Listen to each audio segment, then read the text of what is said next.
Ah, ang ating pong pag-aaral ay tungkol sa God's Word number 16. 1 Corinthians chapter 15 verse 33. Huwag kayong padaya. Ang masasamang kasama ay sumisira ng magagandang ugali. Ibig pong sabihin ay influence. Sa English, influence. Padaya.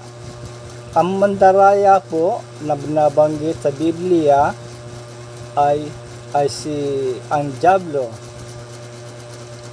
Evil spirit, nakatago. Ang kulam ay isa ring gawain ng diablo.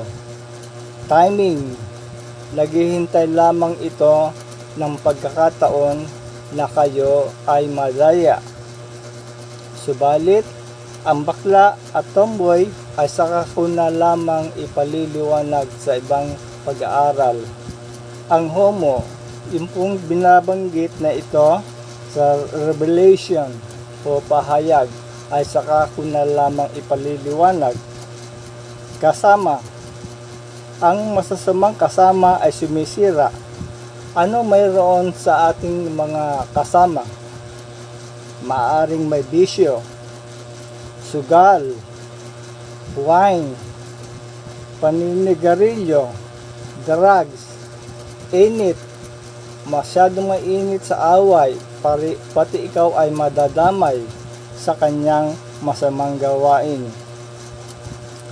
Subalit, ang ugali, magagandang ugali na binabanggit dito ay yung madasalin o pakikipag-usap sa ating Panginoon. Dumidinig siya sa ating panalangin sa pakikipag-usap sa Kanya sa pamamagitan ng relihiyon na ating pinapaniwalaang tama.